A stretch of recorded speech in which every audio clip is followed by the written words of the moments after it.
E a OMC é basicamente isso. Ela regulariza a compra e venda entre pessoas de diversos países no mundo. Se eu estou no Brasil, você está na Itália, eu vendo para você, eu recebo dinheiro e eu não te passo o produto, eu vou ser punido pela OMC. Visa dar uma transparência, uma lisura, uma honestidade nas trocas que as pessoas de vários países fazem, compra e venda de produto e serviço. E o Vietnã entrou na OMC para poder ter um crescimento econômico. Alguma dúvida com relação ao caso do Vietnã? Deu para entender? Não. Não? Tranquilo?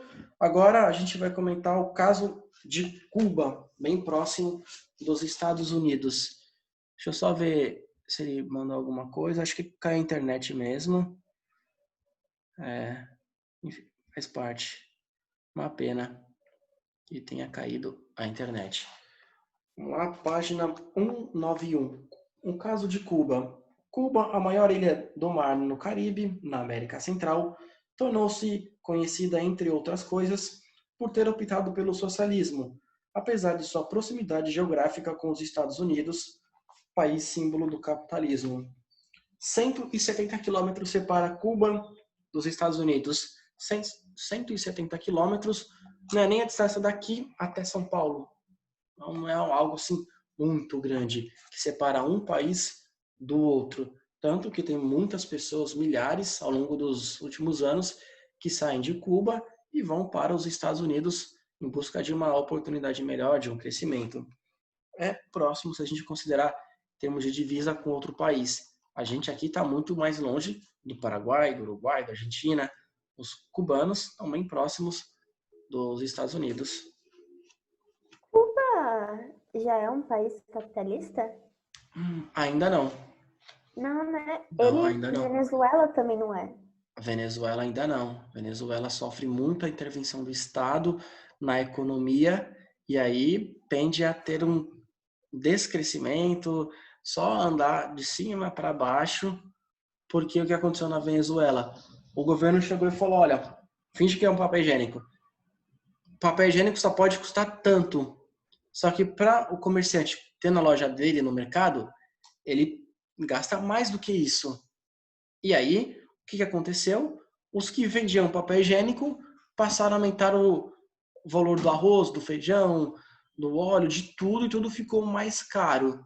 Ou, para não aumentar o preço, deixou de comprar papel higiênico. E aí o governo fala, não, não pode aumentar. Aí começa a faltar, começa a ter um mercado negro, e o país vai entrando em colapso, porque não permite uma concorrência. O papel higiênico só pode custar até aquilo. Então, não vai prosperar, porque com a concorrência você vai ter um produto bom, mais caro, um produto de menor qualidade, mas mais barato, e as pessoas vão optar e as empresas vão disputar para ver quem faz o melhor. Opa, Murilo, admite. Murilo, voltou? Tá me ouvindo? Não, Joy. Agora sim. Opa, Murilo, tá me ouvindo? É, professor, como é que tem caído? Caiu, faz parte, infelizmente acontece, a internet cai, a luz cai, são imprevistos que ocorrem nesse novo modelo de aulas online. Só para retomar para você. Professor, a Oi? gente. Você vai dar a segunda aula? Vou, são duas. Com vocês hoje, terceiro ano, duas Ah, aulas. sim, é porque a escola faz um negócio de a gente não fazer as aulas duplas, fazer uma só e a segunda ficar livre. A segunda fica livre? Como assim livre? Murilo, explique pra ele, a sua mãe trabalha na escola. É que na primeira aula o professor dá a matéria e na segunda eles deixam para fazer atividade. Ah, atividade, então. Ah, tá bom. Então, se um professor já fazia isso, pode ser. Então, eu vou deixar para que vocês façam a atividade na página 195, A até a F. E aí vocês vão fazendo, eu posso ir auxiliando, já que como é assim, eu vou permitir. Eu não quero reinventar a roda. Sexta-feira eu conversei com a professora, eu perguntei como que você faz?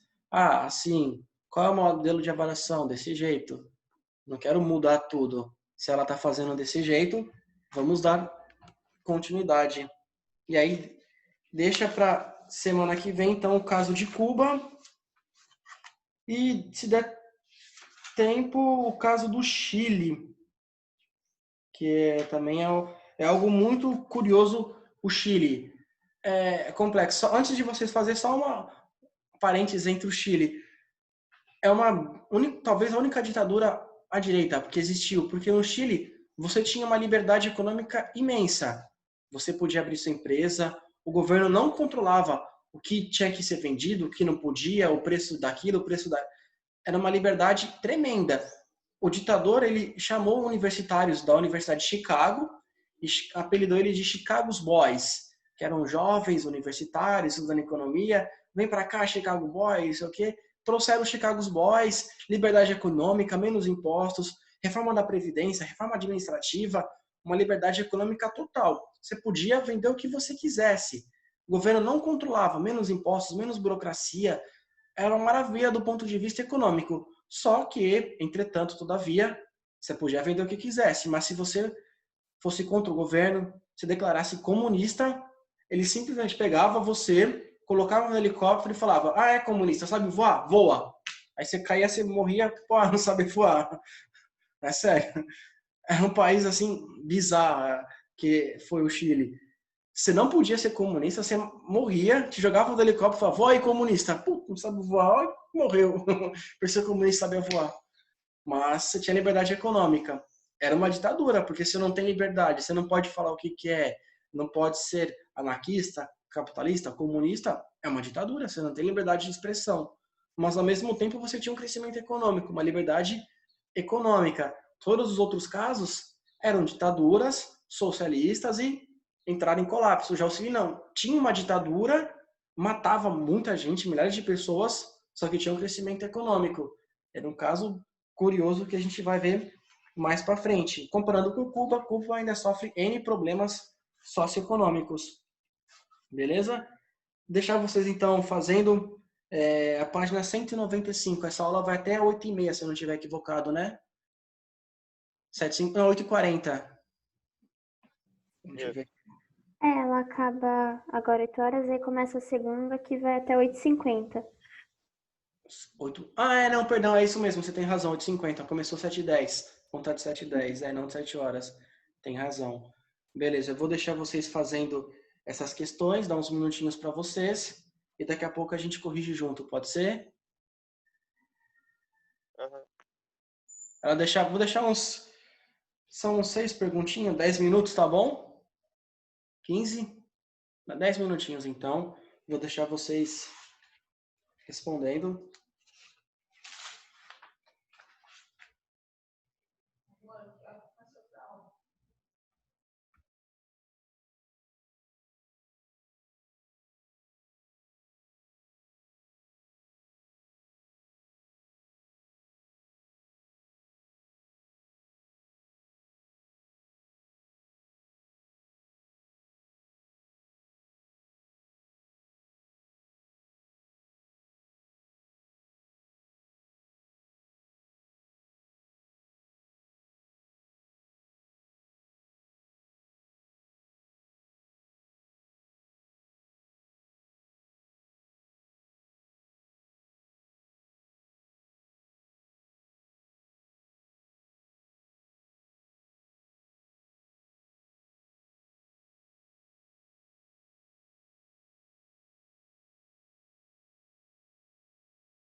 Pode perguntar qualquer coisa, se tiver dúvida. Podem desligar os microfones e a câmera. Qualquer coisa é só perguntar. Aham.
Murilo, que tá conseguindo fazer? Alguma dificuldade?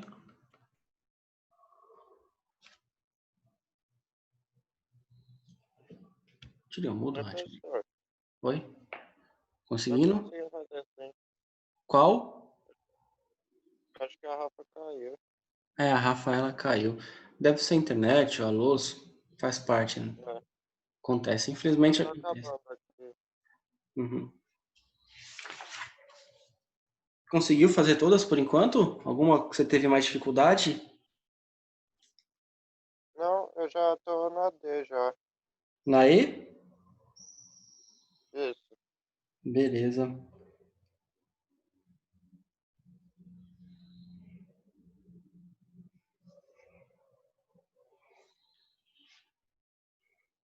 Eu vou comentar com vocês as questões, mostrar no texto onde está. Claro que a I e a F não estão no texto. Aí eu vou comentar com vocês.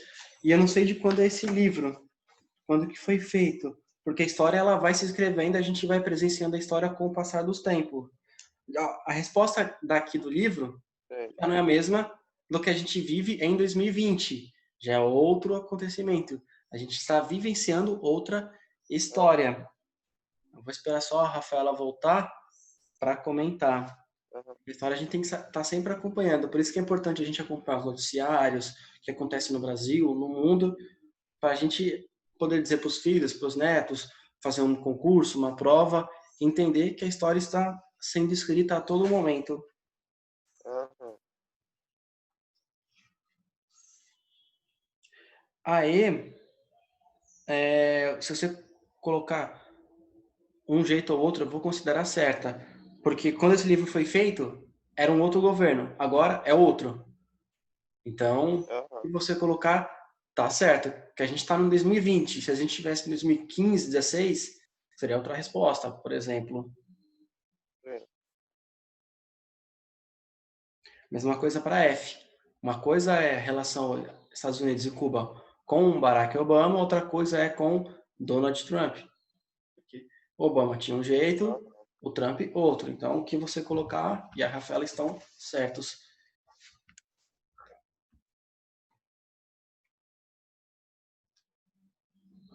Deixa eu ver se ela postou alguma coisa no grupo. Não.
Conseguiu terminar, Murilo?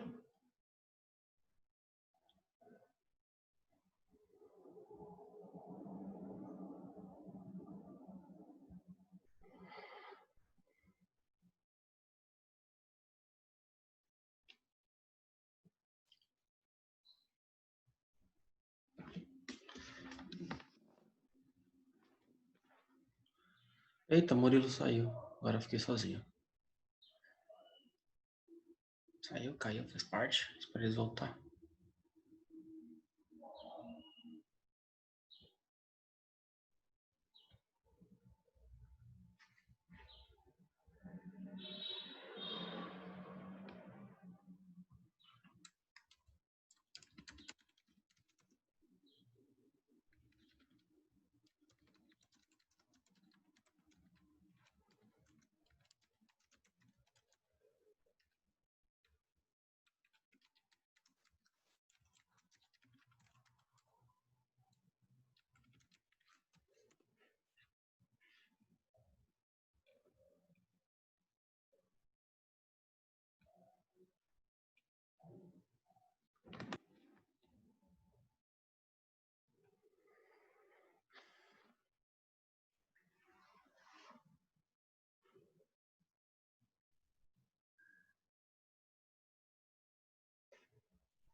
Opa, Rafaela. Só conseguiu. Rafaela, caiu, voltou, faz parte. Conseguiu fazer as questões? Sim. Beleza, parabéns. Parabéns pro Murilo também. Eu comentei com ele quando você tinha caído, a E, a F, quando foi feita, era uma coisa. Agora já é outra. Porque se eu seguir a resposta que está no livro, não é o que hoje diz com a realidade. Porque uma coisa era a relação Brasil-Cuba até 2016, com a Dilma, outra já é com o presidente Bolsonaro. A mesma coisa com os Estados Unidos. Uma coisa era com o Barack Obama e outra está sendo com o Donald Trump. E vai ser outra se caso o é, fugiu o nome do candidato opositor ao Trump, Joe Biden, vencer. E eu vou comentar isso com vocês. Esse livro deve ter sido feito em 2015 ou 2016. Não deve ser Já muito está na antigo. época de eleição dos Estados Unidos? Estamos. Lá tem dois candidatos, tem até mais partido, só que os dois partidos mais fortes são os republicanos, que estão à direita, que é um pensamento mais à direita, e os democratas, um pensamento mais à esquerda.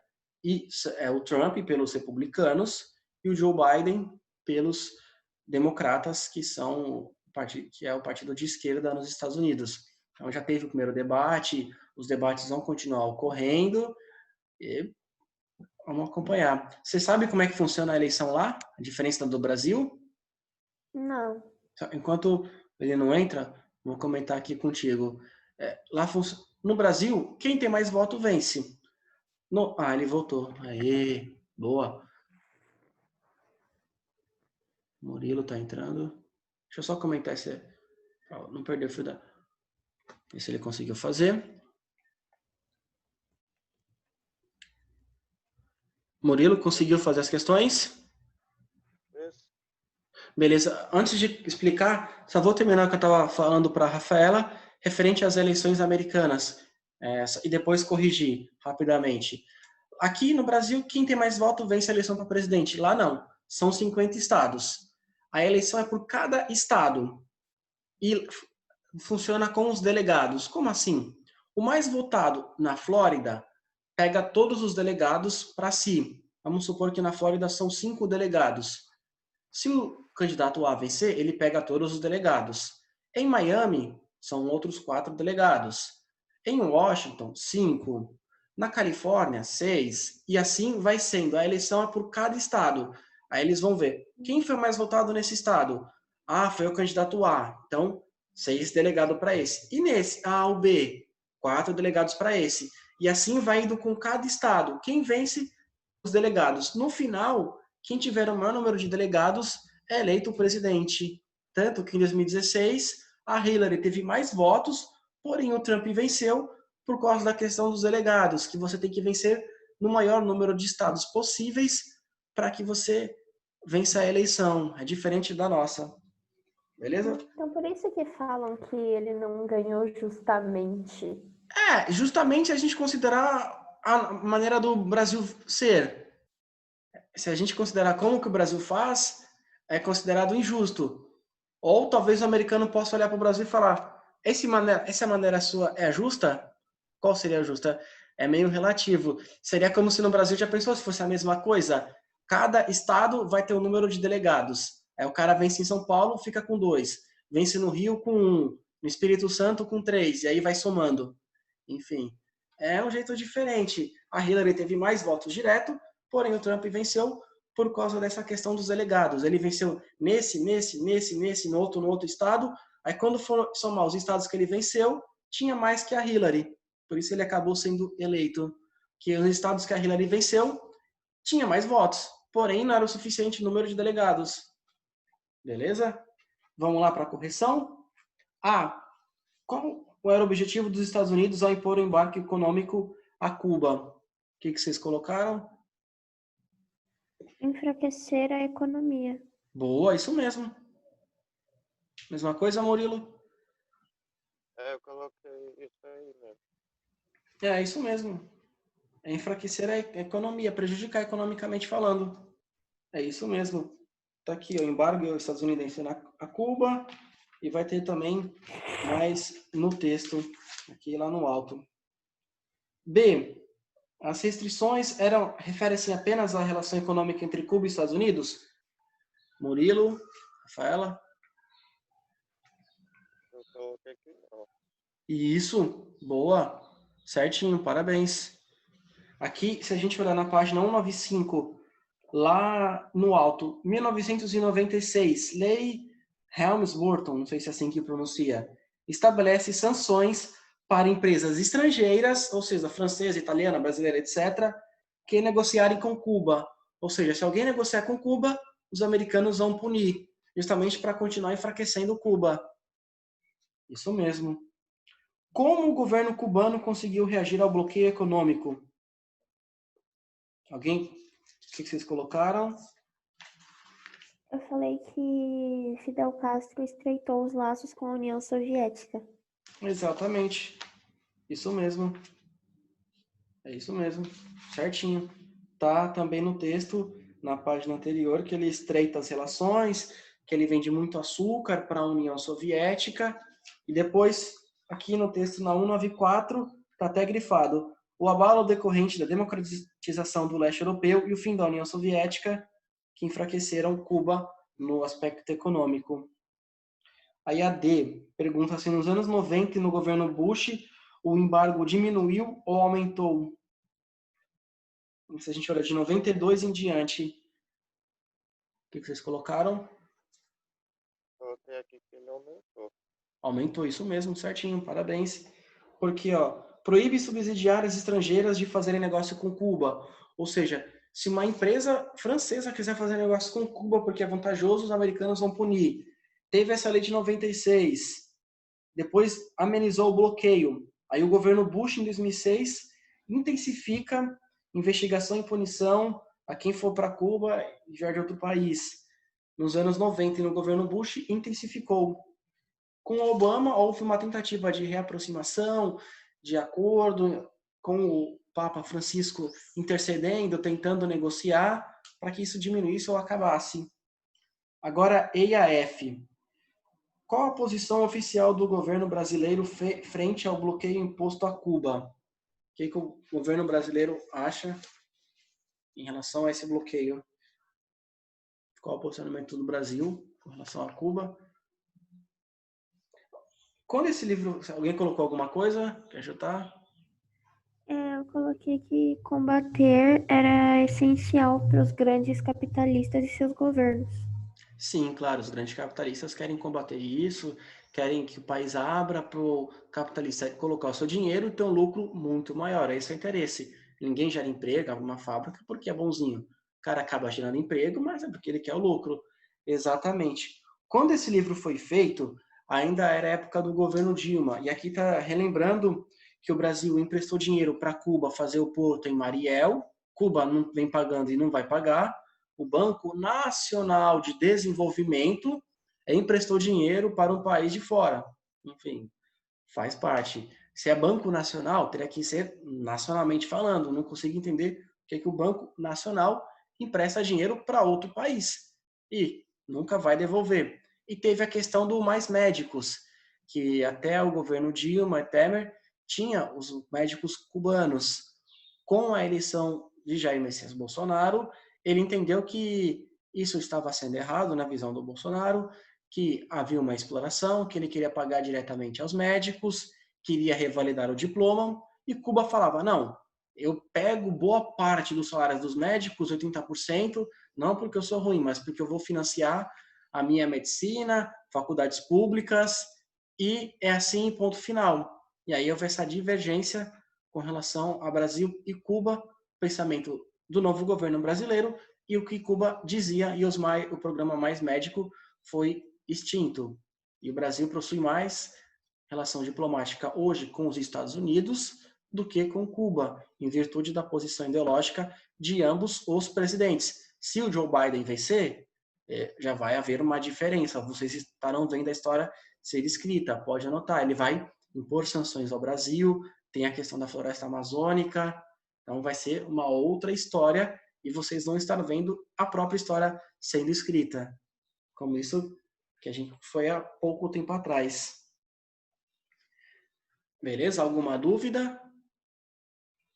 Não? Hoje é uma relação menos diplomática do que com o governo petista que emprestou dinheiro e estreitava relações. F. Como está o relacionamento entre Estados Unidos e Cuba? A mesma coisa do que o Brasil. Cuba tem mais proximidade com o Brasil, nem tanto com Cuba, está voltando a impor restrições, embargos econômicos, justamente por ser um presidente de direita, antissocialista, o Trump, está impondo embargos econômicos. Com o Barack Obama, houve uma diminuição. Aqui, em 2015, está até no vermelhinho. Com mediação do Papa Francisco, Estados Unidos e Cuba reataram as relações diplomáticas. Já a suspensão do bloqueio econômico, a ilha aguarda a aprovação do Parlamento dos Estados Unidos. E hoje, quem tem a maioria no Parlamento, na Câmara e no Senado, é o partido do Donald Trump, que não vai deixar aprovar o fim do embargo. Se, nas próximas eleições para deputados e senadores, o partido de oposição, os democratas, vencerem, aí o parlamento vai acabar com isso daí. Mas, por hora, o bloqueio está mantido e as relações não estão avançando porque houve a mudança na presidência dos Estados Unidos.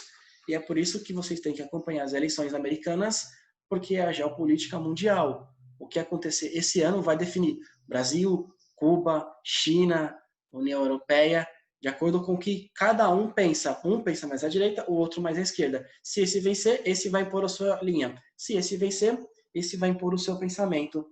Beleza? Alguma dúvida por enquanto? Não. 8h30, temos mais meia horinha de aula. Eu vou querer dar uma lida com vocês sobre a questão de Cuba e, se der tempo, finalizar com o caso do Chile. Rapidamente, é meia página, vou voltar a comentar com vocês que é um caso muito estranho do Chile. Só um parênteses, o nosso ministro da Economia, ele tem a mesma visão que os economistas chilenos tinham. Ele entende a economia como a economia de Chicago. Para quem entende um pouco, que estuda ou gosta de economia, tem vários pensamentos sobre economia. Tem socialista, marxista, de Chicago, austríaco, e o Paulo Guedes segue essa linha econômica que o Chile aplicava. Boa, ruim, aí cada um tem a sua opinião, mas ele segue nessa mesma linha, diminuição de impostos, reforma da Previdência, reforma administrativa e etc. No ponto de vista econômico. Claro que ninguém vai querer sair matando uma pessoa porque é comunista. Isso seria um absurdo. Estaríamos numa ditadura. Vamos continuar na questão. O caso de Cuba, página 191, depois vamos para 192, que quando eu fiz a leitura o Murilo não estava online. Cuba, a maior ilha do Mar do Caribe, na América Central, tornou-se conhecida, entre outras coisas, por ter optado pelo socialismo, apesar de sua proximidade geográfica com os Estados Unidos, país símbolo do capitalismo. Comentei, acho que foi com a Rafaela, é até uma distância pequena, 170 quilômetros, não é nem a distância daqui até São Paulo, é menos. Ou seja, um país tem um mundo de diferenças, está numa distância geográfica tão pequena, digamos assim. É meio relativo. Vou dar uma resumida e já leio com vocês. Cuba, basicamente, era como se fosse um território americano, muito explorado por empresários, capitalistas. Lá, nos Estados Unidos não podia jogos, Cuba podia, então os americanos iam para lá para diversão, para festa, para zoeira, não sei o quê. Exploravam, o povo passando fome, e aí houve uma revolução, as pessoas quiseram liberdade, prosperidade, etc. E aí houve a Revolução Cubana, porém eles optaram pelo socialismo, se aliaram à União Soviética. A União Soviética comprava muito açúcar, porém a União Soviética entrou em colapso. Cuba ainda sofre com os bloqueios e embargos econômicos e não consegue prosperar economicamente. Mais ou menos essa que é a história de Cuba, que eu vou dar uma lida com vocês e depois ir para o caso do Chile, beleza? Alguma dúvida por enquanto? Professor, para Sim. que eles se deram ao trabalho de fazer a Revolução Cubana, se no final eles iam escolher o socialismo? Porque na teoria, essa é uma coisa complicada. Na teoria, o socialismo diz que todo mundo vai ser igual, que todo mundo vai viver bem, que todo mundo vai ser rico, mas na prática, o socialismo acaba Não é não bom. funcionando. Porque na teoria é bonito, no papel é bonito. E eles acreditam piamente que vão conseguir implementar aquilo. Porque o que eles alegam? Ah, não, Cuba não foi o verdadeiro socialismo. China não foi o verdadeiro socialismo. União Soviética não foi. Camboja não foi. Laos não foi. Somália não Então foi. o que foi? Nunca ninguém. É sempre ele, é sempre eu. O socialista de hoje sempre vou dizer, ah, não, aquele não foi, que eles erraram, eu vou ser. Aí ele implanta, dá errado, aí o socialista de amanhã, ah, aquele cara de ontem, os anteriores não eram. E vai sempre ser nesse discurso, ah, a gestão não foi boa, mas comigo vai funcionar. Por mais que não funcione do ponto de vista econômico, eles sempre vão acreditar. Esses são os ideológicos. Quem já entende, sabe que não vai funcionar, mas apoia para quê? Para ficar rico, para ficar milionário, para ter poder, para explorar o povo. Hoje, os políticos socialistas, das duas uma, ou eles são idealistas, acham que o socialismo vai ser implementado, que eles vão fazer todo mundo ser igual, todo mundo vai ser rico, vai haver uma prosperidade, ou eles são, digamos assim, sabedores da verdade, que eles sabem que não vai dar certo, que não vai prosperar, mas eles querem cargo, poder, dinheiro, crescimento econômico pessoal, e não estão nem aí para o povo, por isso que eles tentam socialismo. Foi o que aconteceu Ai, em Cuba. professor, sei lá. Eu penso, tipo, toda vez que eu penso em socialismo, eu penso na história do muro. Tipo, tem três pessoas. Uma é alta, outra é média e outra é baixa. A baixa vai precisar, tipo, de 4 livros. Aí a média vai precisar, tipo, de 2. E a Sim, alta não vai precisar de nenhum, mas, tipo, no socialismo todo mundo ficaria com 1. Então, tipo É, assim, o mais alto ia ver e os outros dois ia, tipo, ver sim, metade e o outro não ia ver nada. exatamente. Aí não teria uma equidade, né? Que cada um tem a sua própria demanda, cada um tem sua própria necessidade. Uns têm mais facilidade com A, outros com B, outros dificuldade com C. Então, cada um é diferente. Tem que haver uma equidade. A equidade é adequar as necessidades de acordo com o que a pessoa precisa. Se aquela pessoa é alta, talvez ela precise de um ou nenhum livro. Se ela é baixa, ela precisa de 3 ou 4. Como a gente vê em memes na internet, é exatamente isso. Uma pessoa, talvez, que já tenha uma família com uma condição econômica vantajosa, talvez não precise de uma bolsa numa faculdade pública, mas uma pessoa mais pobre talvez precise. Essas são as questões de equidade. Quem não tem condição, ter um programa de assistência médica e assim sucessivamente. Eu acho que a gente vai ver mais para frente em sociologia países que visam o bem-estar social, ou seja, o país cresce do ponto de vista econômico e ele chega num nível, num patamar onde ele consegue fornecer saúde, segurança, educação de qualidade, porque o país está próspero, ele pode cobrar mais impostos, que não vai prejudicar tanto a sua economia. Suécia, Noruega, Dinamarca, Suíça e etc. são países ricos, por isso que eles conseguem fornecer, porque primeiro eles cresceram, depois eles forneceram esses serviços. Eles cresceram, puderam cobrar mais impostos e aí oferecer isso para quem precisa. Mas eles não intervêm na economia, não buscam implementar um regime socialista, permitem a concorrência, eles apenas visam passar para quem não tem uma saúde, uma segurança, uma educação, para que atenda essa questão de equidade. Todo mundo quer ter uma educação boa, uma saúde, é um direito de todos. Claro, quem quer não dar educação, não dar saúde? O SUS é maravilhoso que a gente tem. É algo assim elogiado para o mundo inteiro. Porém, para se chegar nisso, tem que primeiro crescer do ponto de vista econômico, para daí o governo poder cobrar impostos das pessoas, não vai prejudicar a economia, e com esse dinheiro vai repassar contratando médico, professor, instalando unidades de consulta, prevenção, policiamento, investindo no armamento de policiais e câmeras, etc. E aí você consegue um estado de bem-estar social que visa atender todas as pessoas em todos os aspectos sociais e econômicos. Ajudar quem passa fome na rua, ajudar os animais com castração paga pelo governo. O governo, por exemplo, vai cobrar impostos. Diferente do socialismo, que quer controlar tudo na economia, não acaba conseguindo, não permite a concorrência, não permite investimento estrangeiro e aí acaba entrando em colapso. Porque quem vai colocar o seu dinheiro num país onde todas as empresas são do Estado? Assume um socialista, ele pega todas as empresas daqui são minha. Eu controlo as fábricas, as indústrias, as plantações, as lojas, o comércio. Aí alguém de fora vai pensar, eu vou pôr meu dinheiro nesse país para o governo controlar minha empresa? Não, eu vou tirar. Pega e tira e coloca o seu dinheiro em outro país, fecha. E aí investimento de fora não vai vir. E um país, para crescer, precisa também de investimento estrangeiro. Precisa que alguém de fora coloque seu dinheiro, abra a fábrica, abra a indústria para gerar emprego, desenvolvimento e etc. Não pode se fechar.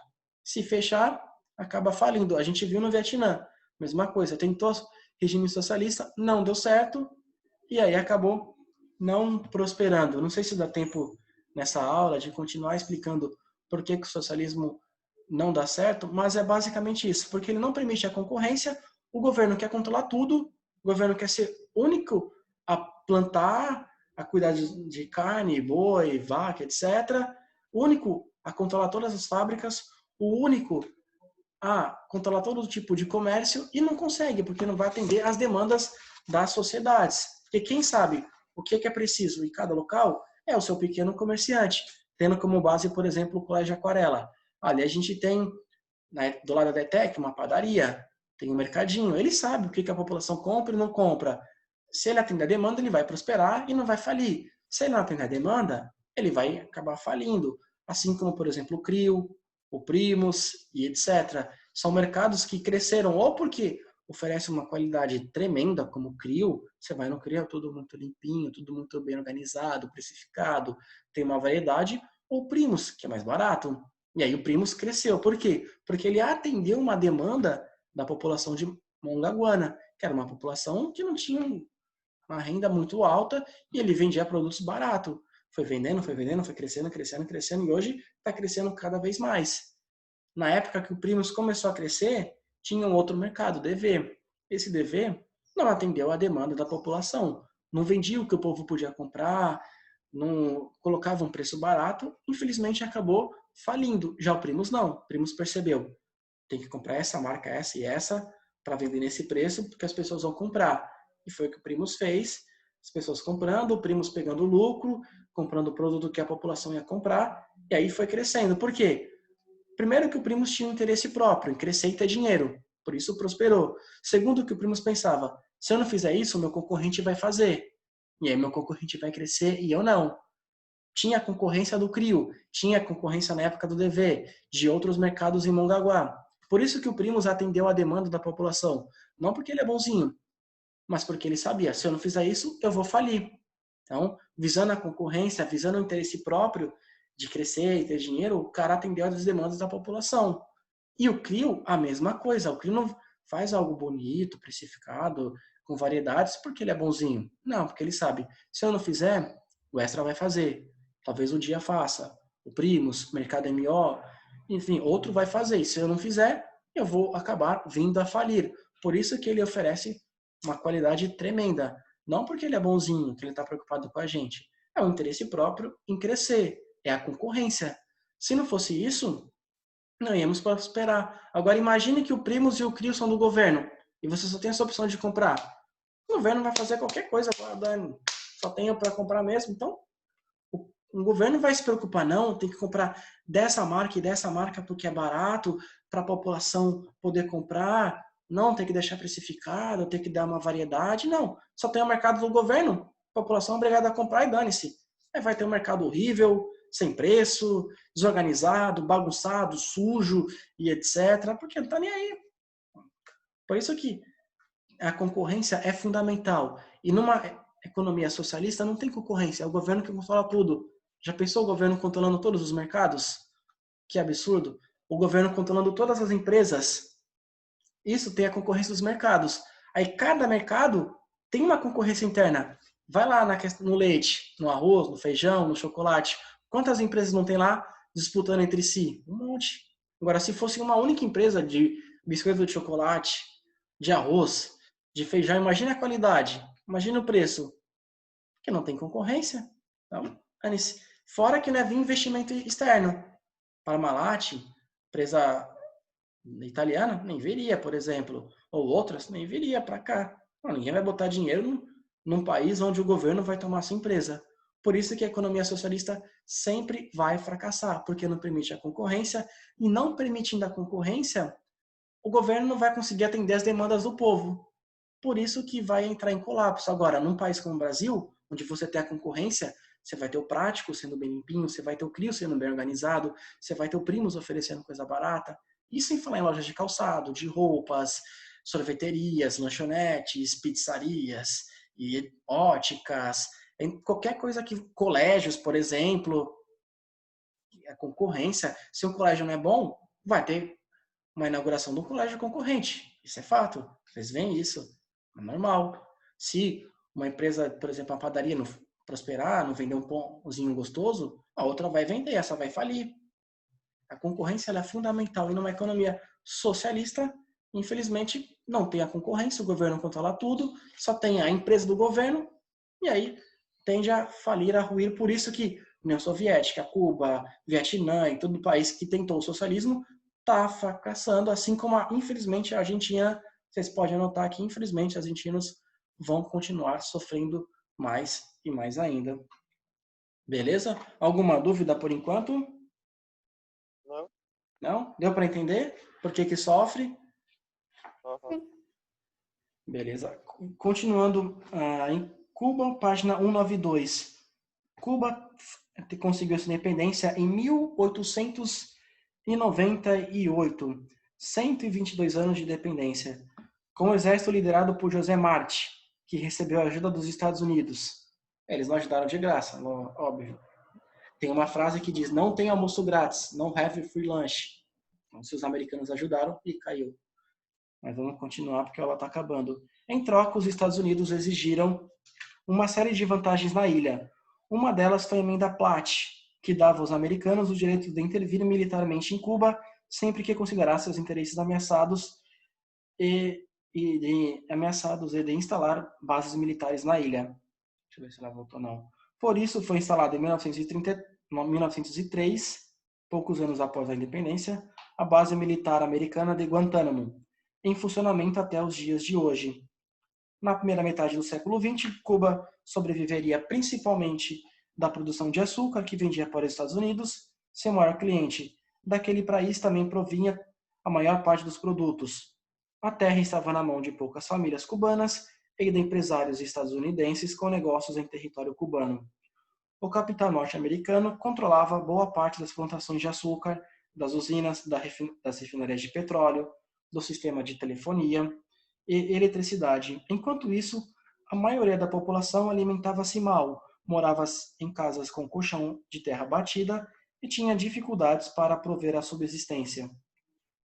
O censo de 1953 apontava que na cidade os desempregados e subempregados juntos somavam 26%, ou seja, 1 a cada 4 pessoas, e no campo 23%. A porcentagem de analfabetos chegava a 53,3%, e apenas 28% da população contava com saneamento básico, que é você ter uma rede de esgoto na sua casa, você não fazer suas necessidades a céu aberto, por exemplo. Nossa, já pensou? Devia ser horrível. O que contribuía para o aumento de doenças e taxa de mortalidade infantil. Ou seja, Cuba tinha motivo para o povo reclamar, para o povo querer, mas aqui não tá bom para mim. Apesar de ter uma liberdade econômica, não estou crescendo, estou tendo investimento. Só os empresários americanos estão vindo aqui, pegando dinheiro, e os empregos, o que não está crescendo? Minha liberdade, eu vou ser território eternamente de zoação americana? O motivo tinha para a revolução, do povo não estar contente, porque não era um país rico, próspero, com alfabetismo baixo, taxa de mortalidade baixa, qualidade de vida alta. Não estava bem em Cuba. Então, dava para entender o motivo, a luta da população. Ainda tem 13 minutinhos. Deixa eu continuar lendo esta página, a outra. Esse dá tempo, o caso do Chile. Durante boa parte de sua história, Cuba foi liderada por governantes corruptos e favoráveis aos interesses americanos na ilha. Um deles, o ex-sargento Fulgêncio Batista, o último antes da Revolução Cubana, que governou a ilha por mais de uma década. Enriqueceu favorecendo os grandes empresários locais e estadunidenses ali residentes. Ou seja, nem democracia tinha. O cara fica 10 anos no poder, que democracia é essa? Não é democracia. Você tem que ter um revezamento de poder para ser democracia. Em 53, um jovem advogado cubano de nome Fidel Castro e seus companheiros tentaram tomar o quartel de Moncada, na cidade de Santiago de Cuba, visando derrubar a ditadura de Batista.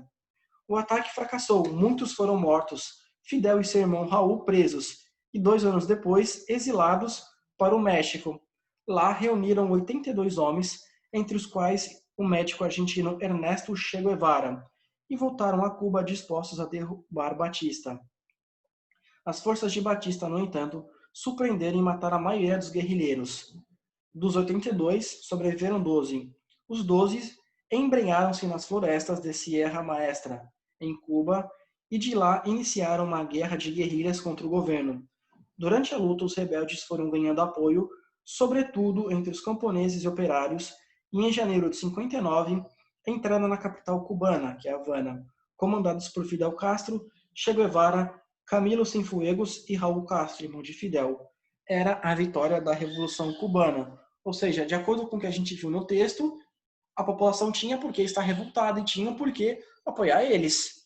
Não estava bom, a situação não estava boa, era uma ditadura, digamos assim. Não tinha democracia. A democracia não existia ali. Tinha alfabetismo alto, não tinha crescimento econômico, então o povo teve um porquê apoiar a revolução, os ideais de liberdade, Che Guevara, Raul e Fidel Castro, o que eles falavam na teoria. Todo mundo apoiaria. Eu também apoiaria, falar, não, daqui não tá bom, vamos mudar, não tá bom. A gente tem que ter uma liberdade, uma democracia, eleger quem vai nos governar, um crescimento e etc. No poder, página 193, Fidel Castro tomou algumas medidas populares como reforma agrária, distribuição de terras para cerca de 200 mil famílias. Ou seja, 200 mil famílias não tinham terra para plantar, para sobreviver, para comercializar. Era um absurdo. Redução de 50% nos aluguéis residenciais, nas tarifas telefônicas e de eletricidade e no preço dos medicamentos. Reforma no ensino visando acabar o analfabetismo. Combate à corrupção e ao jogo. A corrupção americana e aos jogos de caça-níqueis, pôquer, etc.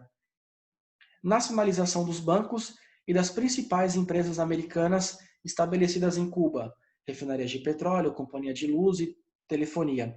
Diante dessas medidas, as relações entre Cuba e Estados Unidos foram se tornando cada vez mais tensas.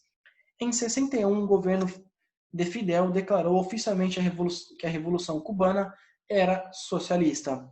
O governo dos Estados Unidos, por sua vez, revidou naquele mesmo ano, rompendo relações diplomáticas e patrocinando uma invasão de Cuba,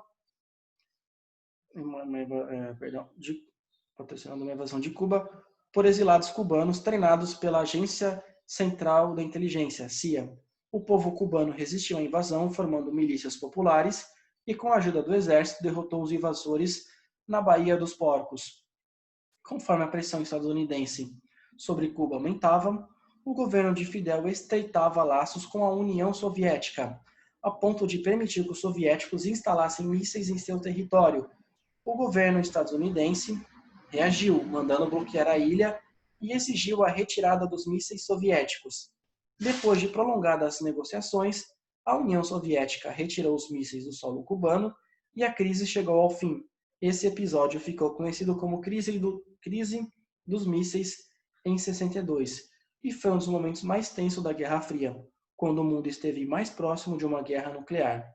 Nesse contexto de crescente polarização política e ideológica, naquele mesmo ano, os Estados Unidos impuseram um bloqueio econômico a Cuba.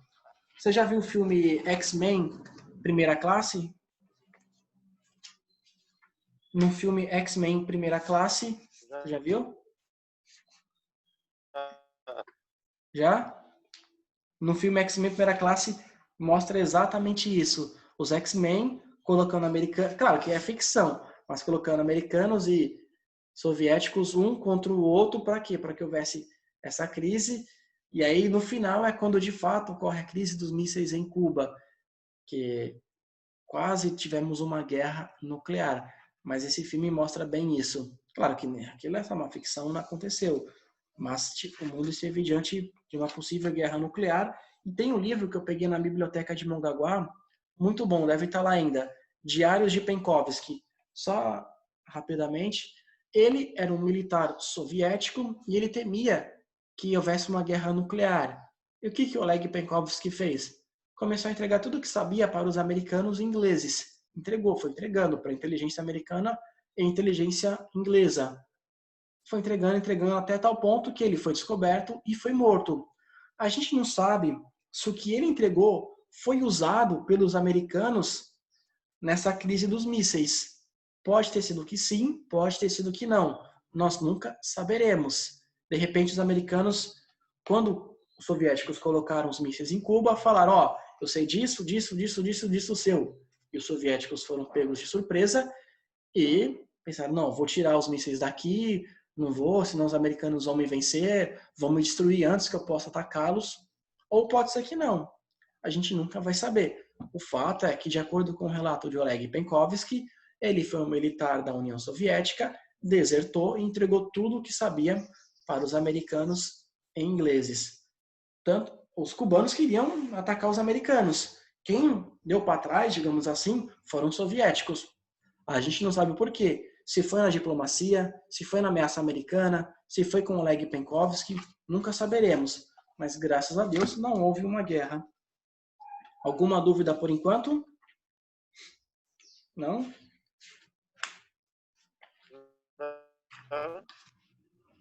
Eu posso continuar? Não. Cuba hoje. Último textinho, acho que não vai dar tempo de falar do Chile. As principais realizações da Revolução Cubana estão no campo da saúde pública, da medicina e da educação. Prova disso é o reduzido número de mortes entre crianças de até 1 ano. Segundo a Unicef, em 2014, a taxa de mortalidade infantil era de 6 por mil, isto é, de cada 1.000 crianças nascidas vivas, 6 apenas morriam antes de completar um ano.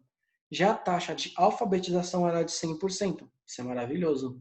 Isto é, todas as pessoas com 15 anos ou mais sabiam ler e escrever em um texto curto com entendimento.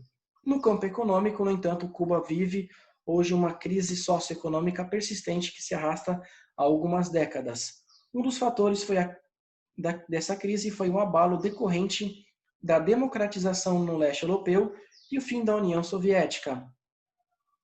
Porque a União Soviética comprava muito de Cuba, faliu e não passou a comprar mais. O ingresso de Cuba no bloco soviético havia consolidado uma relação político-econômica na qual a ilha exportava produtos primários, sobretudo açúcar e tabaco, a preços vantajosos aos países sob a égide da União Soviética, Letônia, Estônia, República Tcheca e etc. E importava produtos industrializados e combustível a valores baixos do mercado internacional. Vendia mais caro e comprava mais barato. Tinha um superávit na questão comercial. Esses arranjos chegaram ao fim junto com a União Soviética e seus regimes satélites entre 89 e 91. Os impactos sobre Cuba foram brutais. Entre 90 e 94, o PIB cubano caiu 36%, as exportações 80%, as importações 73%. A situação que as estatísticas refletem foi a perda do poder de compra cubano no mercado internacional, com a consequente escassez de gêneros básicos como alimento e combustível. Sem poder contar novamente com o auxílio da União Soviética, o governo lançou uma série de reformas econômicas para lidar com a crise.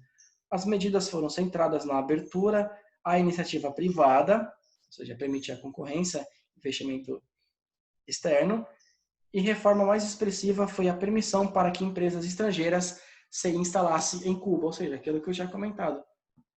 Empresa estrangeira nenhuma ia colocar em dinheiro em empresa em Cuba, porque não é ter lucro, ia perder para o governo. A Cuba já está fazendo diferente, está percebendo que não está dando certo e está abrindo o seu mercado para tentar negociar com o mundo inteiro. 57, não, vou dar tempo e vou deixar o caso do Chile para depois, para a semana que vem. Só continuar lendo na página 196, o último parágrafo antes de terminar a aula. No campo político, continua havendo um só partido e um só chefe. Não tem democracia. Absurdo. Em 2006, Fidel Castro afastou-se do governo e, 19 meses depois, renunciou à presidência, que passou às mãos de seu irmão Raul Castro. O novo chefe do governo cubano ensaiou uma tímida abertura política, mas ao mesmo tempo continuou impondo rigorosa censura aos meios de comunicação e à internet. Um exemplo, apenas 15,12% da população, 11 milhões e 258 mil habitantes, em 2014, faz uso da internet, importante ferramenta de comunicação e de acesso à informação. Isso ganha forte conotação política, ainda mais quando se sabe que as redes sociais ajudam a derrubar várias ditaduras atuais, como as que derrubaram a Tunísia, Egito e Líbia. Aqui seria a Primavera Árabe. Se der tempo, a gente trabalha esse ano sociologia, ou história, ou geografia, dependendo se houver tempo. Mas, enfim, a internet ajuda a derrubar governos. O caso do Chile eu vou deixar para semana que vem. E aí a gente faz o Chile, fazemos essas questões juntas, faremos a página 199, 200 e 201, beleza? Na outra semana, a gente inicia de Dutra a Jango, beleza? Alguma dúvida por enquanto? Deu para entender? Deu para entender, sim. Beleza, então. A gente volta a se encontrar quarta-feira, que vai ser a aula de Geografia, 7h10 da manhã, e na sexta-feira, 7h10, aula de Sociologia. Só para retomar, quando a gente se encontrar segunda, a gente começa o caso do Chile, deixo vocês fazendo essas questões. Vamos para a página 199, 200 e 201. E aí a gente, se der tempo, avança ou termina, beleza? Uhum. Alguma dúvida? Não. Eu agradeço a participação, muito obrigado. Peço desculpa por esses imprevistos que aconteceram, por ter acabado minha força. Muito obrigado pela paciência, peço perdão pelos meus erros e até quarta-feira. Até, professor. Tchau. Tchau, tchau, obrigado.